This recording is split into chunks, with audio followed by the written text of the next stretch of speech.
A young woman named Emily shows unexpected kindness to a homeless man by inviting him to her home for a meal and a shower. The next morning, she discovers something that changes her life forever, but not in the way anyone would expect. Welcome to our channel. Today I have a heartwarming yet suspenseful story for you. Before we dive in, let me know in the comments where you're watching from. I'd love to connect with you.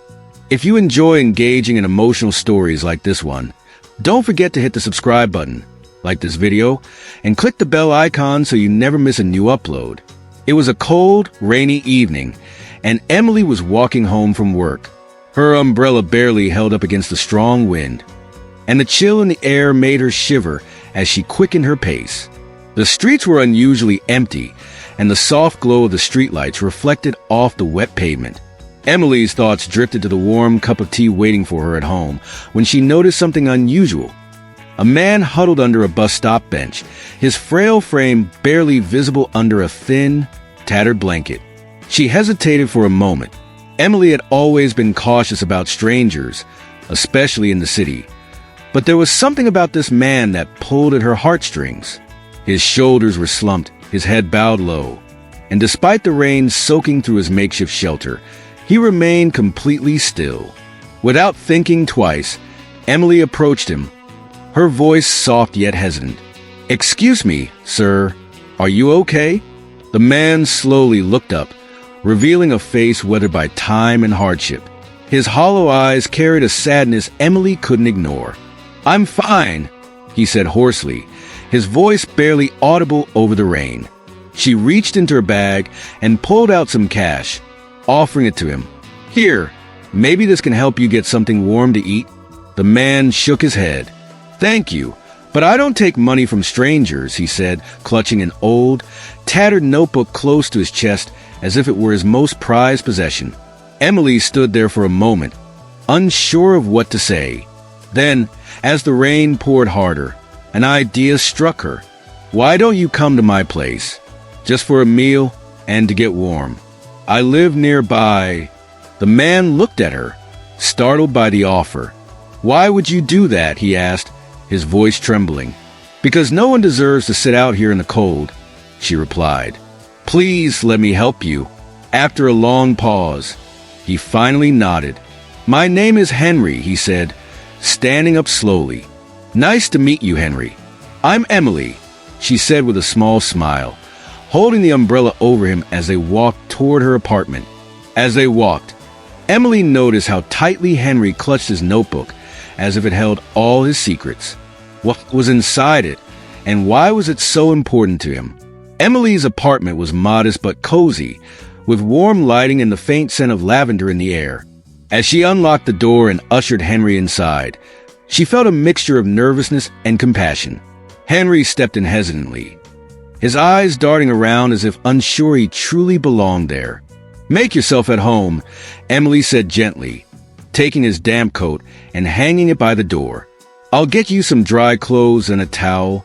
Henry nodded silently, still clutching his notebook tightly to his chest. His frail hands trembled slightly as he looked around the small but welcoming space. The walls were adorned with pictures of Emily's family, a few paintings, and a small shelf filled with books. A soft, worn couch sat in the corner, and Henry seemed to gravitate toward it, sitting down slowly. Emily returned moments later with a towel and some of her late father's clothes. "These might be a bit big, but they'll keep you warm," she said, placing them on the armrest. "Thank you," Henry murmured, his voice barely above a whisper. "There's a bathroom just down the hall." "Take your time," she said, motioning toward the door. As Henry disappeared into the bathroom, Emily busied herself in the kitchen, preparing a simple meal of soup and bread. Her mind raced with questions. Who was this man? Why had he refused the money but accepted her invitation? And what was in that old notebook he guarded so closely? She glanced toward the bathroom door, where the sound of running water echoed faintly. Henry had left a notebook on the couch, its worn cover tempting her curiosity. She walked over and reached for it but stopped herself, her hand hovering just inches above its surface. "No, Emily!" she thought to herself. It's not your place to pry. Instead, she turned her attention back to the soup, stirring it absent-mindedly as the smell of garlic and herbs filled the air. When Henry emerged from the bathroom, his face and hands freshly washed and his frame now dressed in the oversized clothes, he looked like a different man. He seemed more relaxed, but his eyes still held that deep sadness. "Feel better?" Emily asked, setting 2 steaming bowls of soup on the small dining table.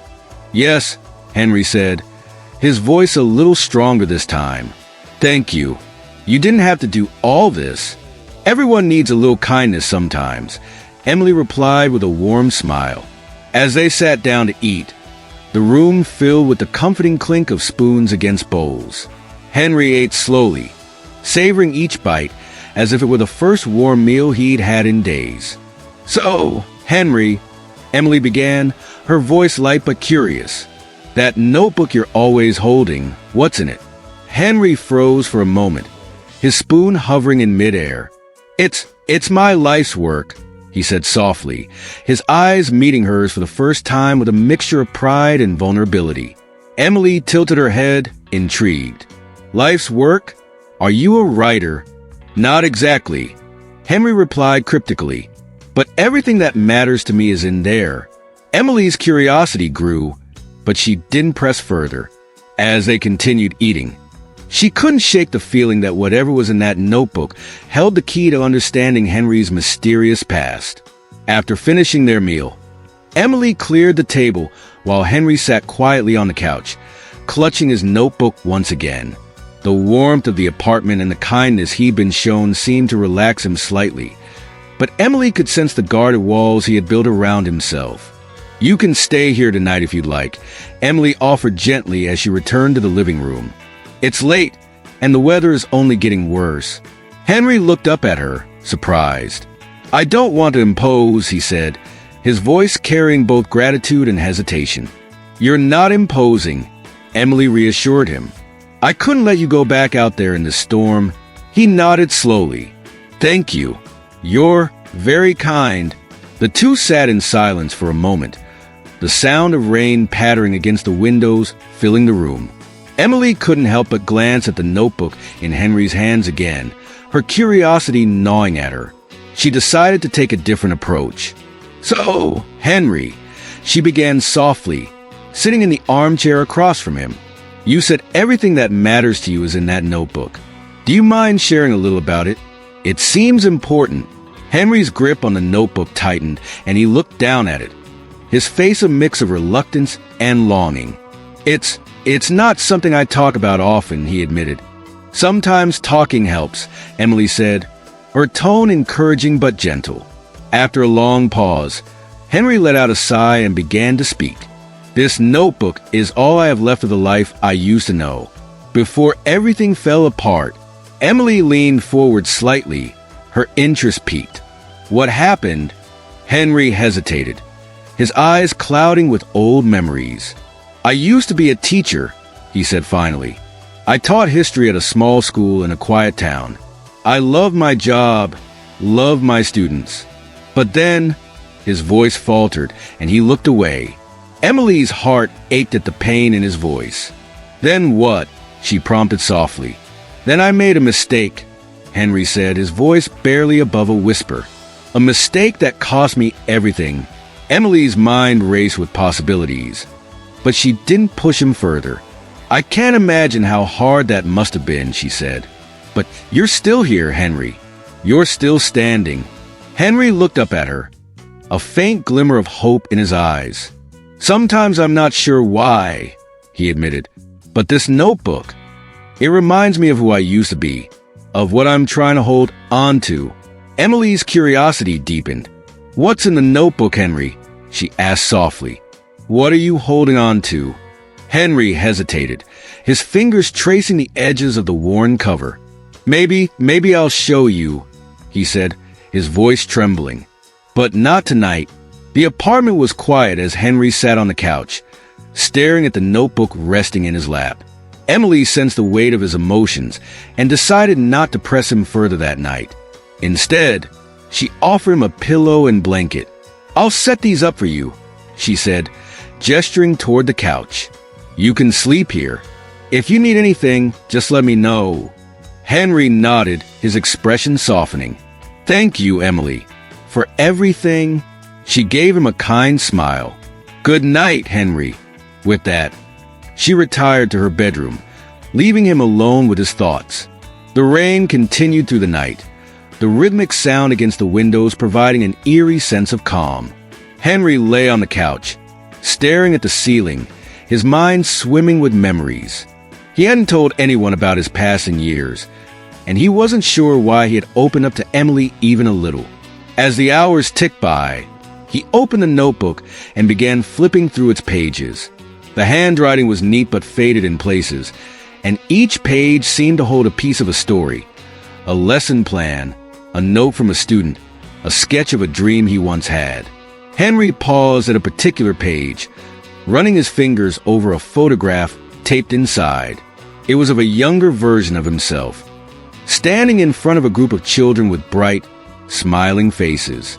His chest tightened as he remembered that day, the pride he'd felt, and how it had all crumbled so quickly. Meanwhile, in her bedroom, Emily couldn't sleep. Her mind kept replaying Henry's words. I made a mistake that cost me everything. What kind of mistake could lead to such a dramatic fall from grace? Her curiosity gnawed at her, but she knew better than to pry too deeply. By morning, the rain had subsided, and the first rays of sunlight peeked through the curtains. Emily stepped into the living room, surprised to find Henry already awake. He was sitting at the table, the notebook open in front of him. You're up early, Emily said, breaking the silence. Henry looked up, startled, and quickly closed the notebook. Old habits, he said with a faint smile. I used to wake up early for my classes. Guess it never really left me. Emily poured herself a cup of coffee and sat across from him. You mentioned last night that you might share what's in the notebook. I don't mean to push, but I'm here to listen if you want to talk. Henry looked down at the closed notebook, his fingers brushing over its cover. I don't know if you'd understand, he said softly. Try me, Emily replied, her voice steady but kind. After a long silence, Henry slowly opened the notebook to a page filled with names and dates. These were my students, he said, his voice trembling. Every single one of them, and the dreams they once had. Emily's heart tightened as she read the names, each one carefully written with notes about their ambitions. Anna wants to be a doctor. Mark dreams of becoming a pilot. Sarah hopes to travel the world. What happened to them? Emily asked, her voice barely above a whisper. Henry's expression darkened as he closed the notebook. They trusted me, he said, his voice heavy with regret. And I failed them in the worst way imaginable. The air in the room grew heavy as Henry's words lingered. Emily leaned forward, her hands clasped tightly around her coffee cup. She wanted to ask more, but the pain in Henry's expression stopped her. He sat silently, staring at the closed notebook as if its contents were too much to bear. After a moment, Emily spoke softly. Henry, everyone makes mistakes, but carrying that weight alone for so long, maybe it's time to let someone help you share it. Henry let out a bitter laugh. Some mistakes aren't so easily forgiven, Emily, especially when they affect the lives of others. Innocent lives. Emily's breath caught. What could he have done that left him so broken? She didn't push, but instead allowed the silence to fill the space, hoping Henry would find the courage to continue. After several minutes, Henry began to speak, his voice trembling.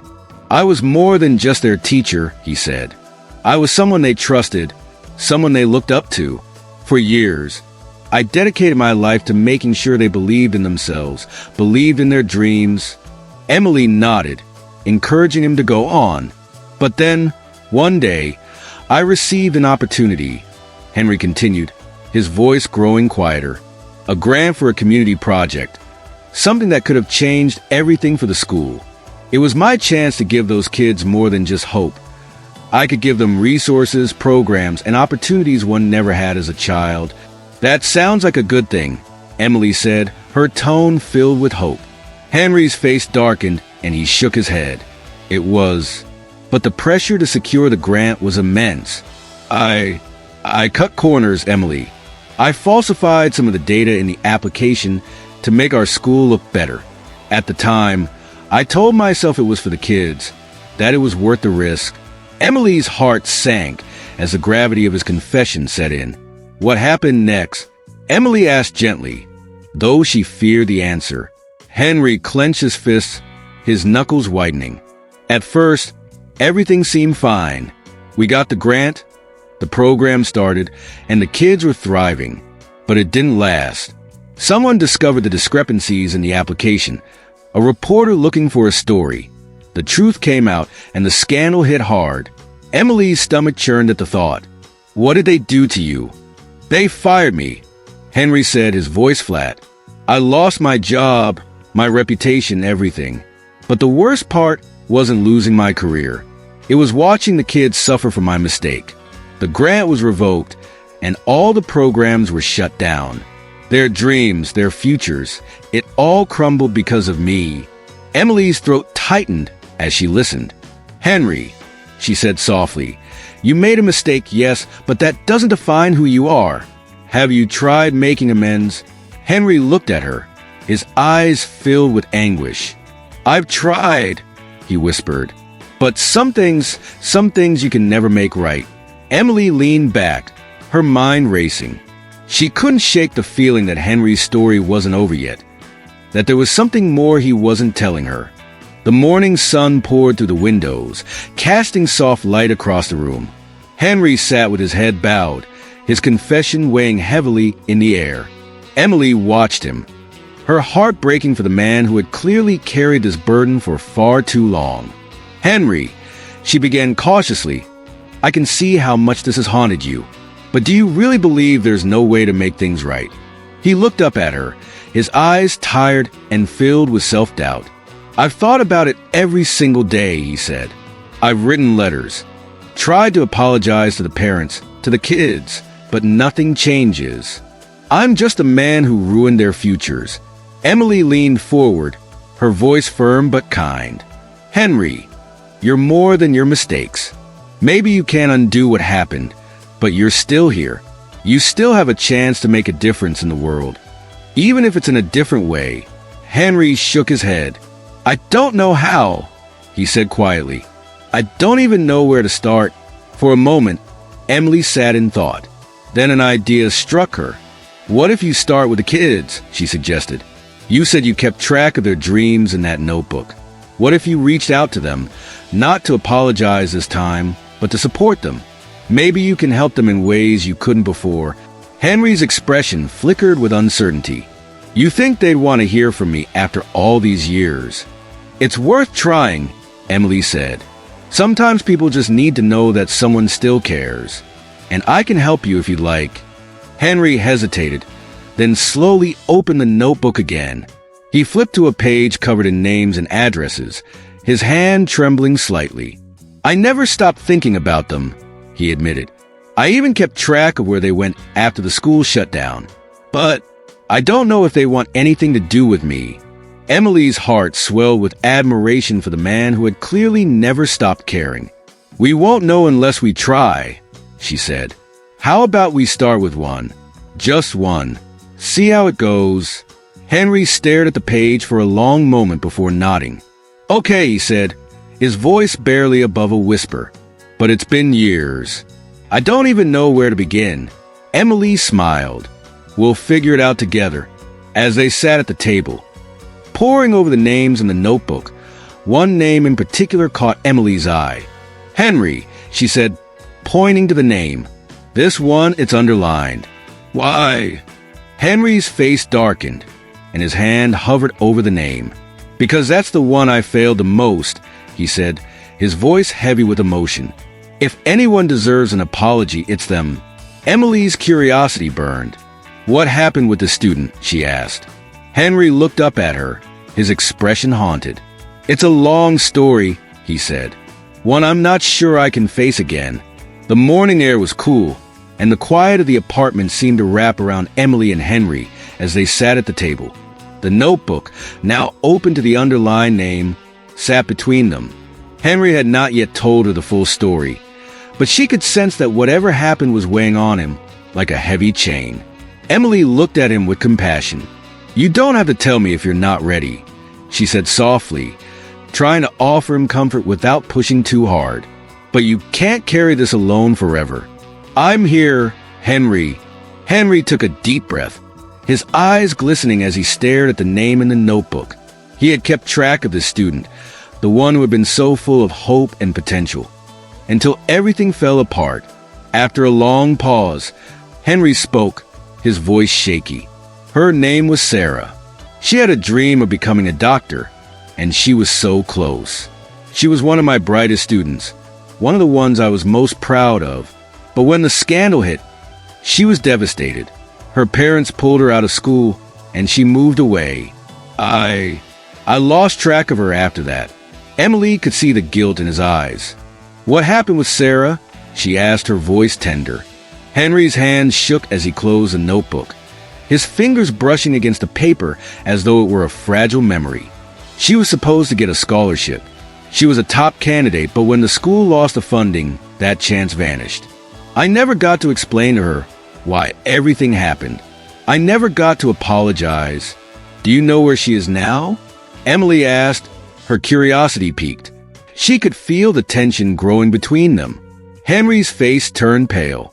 I don't know, but I've tried looking. It's been years and I haven't found her."